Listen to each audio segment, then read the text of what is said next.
नमः शिवाय, जय माता रानी। दोस्तों स्वागत है आप सभी का अपने YouTube चैनल जीना सीखो में। दोस्तों इस साल 2023 का शारदीय नवरात्रि 15 अक्टूबर दिन रविवार से प्रारंभ होने वाला है। उसी दिन अश्विन माह के शुक्ल पक्ष की प्रतिपदा तिथि होगी।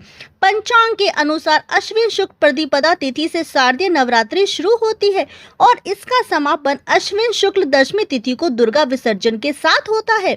इस साल दुर्गा विसर्जन 24 अक्टूबर दिन मंगलवार को होगा।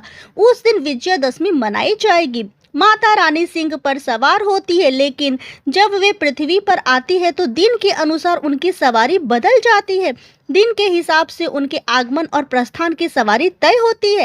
इस साल शारदीय नवरात्रि पर माँ दुर्गा किस वाहन पर सवार होकर आएगी, तो चलिए जानते हैं कि माता रानी का आगमन और प्रस्थान किस सवारी पर होगा और साथ ही जानेंगे कि माता की सवारी क्या संकेत लेकर आएगी, शुभ या अशुभ। दोस्तों वैसे तो माता रानी सिंह की सवारी करती है, लेकिन नवरात्रि पे जब धरती पर आती है तो उनकी सवारी बदल जाती है। माँ जगदम्बे के आगमन की सवारी नवरात्रि के प्रारंभ वाले दिन पर निर्भर करती है, यानी नवरात्रि की शुरुआत जिस दिन होती है उस दिन के आधार पर उनकी सवारी तय होती है।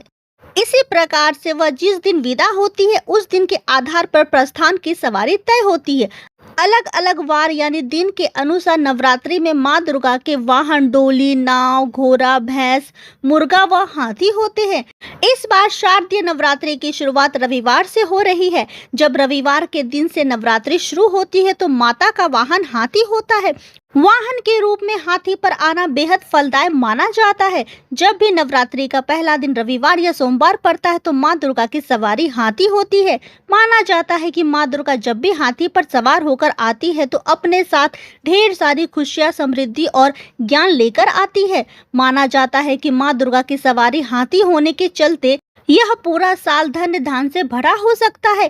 अनाज के भंडार भरेंगे और देश में सुख समृद्धि आएगी सो अलग। इस साल वर्षा के अच्छे आसार बन रहे हैं।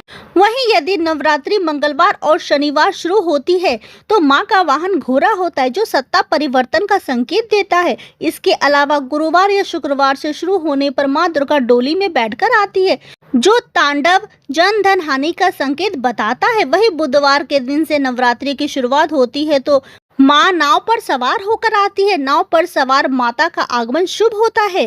अगर नवरात्रि का समापन रविवार और सोमवार के दिन हो रहा है तो माँ दुर्गा भैंस पर सवार होकर जाती है, जिसे शुभ नहीं माना जाता। इसका मतलब होता है कि देश में शोक और रोग बढ़ेगा। वहीं शनिवार और मंगलवार को नवरात्रि का समापन हो तो माँ जगदम्बे मुर्गे पर सवार होकर जाती है।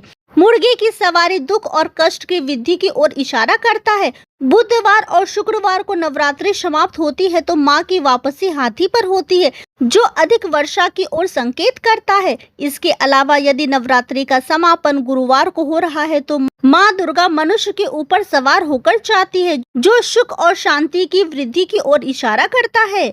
इस वर्ष नवरात्रि मंगलवार के दिन समाप्त हो रहा है। नवरात्रि का समापन इस दिन होने के कारण माँ दुर्गा की विदाई मुर्गे पर होती है। धार्मिक मान्यताओं के अनुसार मुर्गे पर माँ दुर्गा की विदाई शुभ नहीं मानी जाती। यह प्रकृति आपदाओं का संकेत देता है। माँ दुर्गा का मुर्गे पर प्रस्थान भविष्य में आने वाले संकटों के बारे में चेतावनी देने वाला माना जाता है। दोस्तों जानकारी पसंद आए तो वीडियो को लाइक शेयर करें, चैनल को सब्सक्राइब करें, क्योंकि हम आपके लिए आगे भी ऐसे ही ढेर सारी महत्वपूर्ण जानकारियां लाते रहेंगे। ओम नमः शिवाय, जय माता रानी। दोस्तों।